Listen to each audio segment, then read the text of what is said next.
Renungan Harian Jumat 3 Juli 2020. Pekan Biasa ke-13, Pesta Santo Thomas Rasul. Jangan engkau tidak percaya lagi, melainkan percayalah. Bacaan pertama diambil dari surat Paulus kepada jemaat di Efesus, bab 2 ayat 19 sampai 22, dan Injil dari Yohanes bab 20 ayat 24 sampai 29. Saudara-saudariku terkasih, dalam hidup berkeluarga dan berkomunitas, unsur kebersamaan sangat menentukan dan penting untuk diperhatikan. Tanpa kebersamaan, hidup berkeluarga dan komunitas akan mati, tidak hidup. Demikian dengan gereja sebagai suatu persekutuan umat beriman sangat membutuhkan juga kebersamaan. Karena dalam kebersamaan semua anggota keluarga, komunitas maupun gereja akan mengalami pengalaman kasih, sukacita, damai, saling membantu dan meneguhkan iman dan harapan, dan juga mengalami pengalaman kasih Allah dalam hidup mereka. Sebaliknya, ketika anggota keluarga, komunitas maupun gereja memisahkan diri atau keluar dari kelompok ini, maka ia tidak akan mengalami kasih, sukacita, damai, dan ia tidak percaya akan pengalaman kasih Allah dalam hidupnya. Saudara-saudariku terkasih, penginjil Yohanes menampilkan Thomas, salah satu rasul yang sungguh-sungguh frustrasi atas wafat Yesus, sang gurunya. Ia percaya bahwa Yesus sungguh-sungguh meninggalkan mereka. Maka ia pergi meninggalkan teman-temannya, para murid yang lain. Ia mengalami satu situasi hidup yang sungguh lain. Ia kehilangan tokoh panutannya.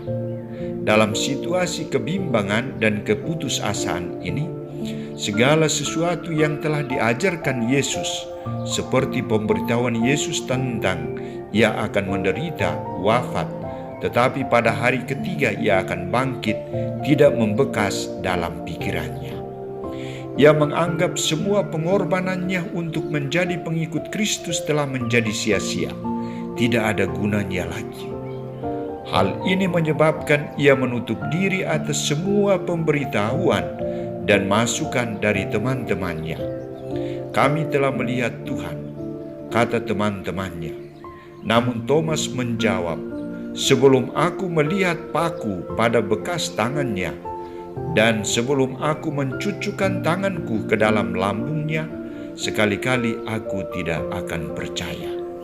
Sikap Thomas ini tidak ditanggapi oleh para murid yang lain, namun ditanggapi oleh Yesus sendiri. Yesus melihat bahwa Thomas memiliki iman yang lain daripada Petrus dan teman-temannya. Maka Yesus memberikan jawaban atas keinginan dan kerinduan Thomas. Ia hadir di tengah-tengah mereka dan secara khusus memberikan peneguhan kepada Thomas agar ia tidak ragu, bimbang, dan putus asa, serta keluar dari kelompok para rasul, tetapi semakin yakin dan percaya bahwa Yesus sang guru mereka sungguh-sungguh telah bangkit. Taruhlah jarimu di sini dan lihatlah tanganku.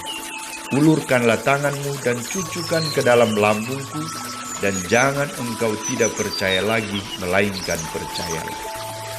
Sikap Yesus ini mau mengajak Thomas untuk tetap tinggal dalam persekutuan dan kebersamaan kasih, sukacita, dan damai sejahtera dengan para murid yang lain, dan semakin yakin dan percaya juga bahwa Yesus tidak akan meninggalkan mereka, tetapi tetap hadir dan membawa damai sejahtera bagi mereka.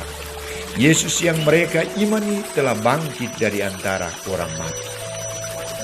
Saudara-saudari umat beriman, hari ini kita merayakan pesta Santo Thomas Rasul.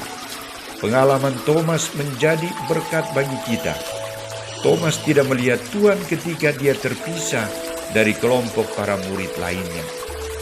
Ia semakin merasa bimbang, ragu, tak berdaya ketika ia memisahkan diri dari teman-temannya. Dalam keterpisahan, Thomas memiliki kriteria untuk menentukan imannya sendiri. Sebelum aku melihat paku pada bekas tangannya, dan sebelum aku mencucukkan tanganku ke dalam lambungnya, sekali-kali aku tidak akan percaya. Semoga pengalaman Thomas ini mendorong kita untuk semakin mencintai keluarga, komunitas, dan gereja kita. Bila ada di antara kita yang ingin menjauhkan diri dari keluarga, komunitas, maupun gereja, ia tidak akan melihat dan mengalami damai sejahtera dari Tuhan sendiri. Sebab kunci melihat Tuhan adalah hadir dan ada dalam kebersamaan. Jangan engkau tidak percaya lagi, melainkan percayalah.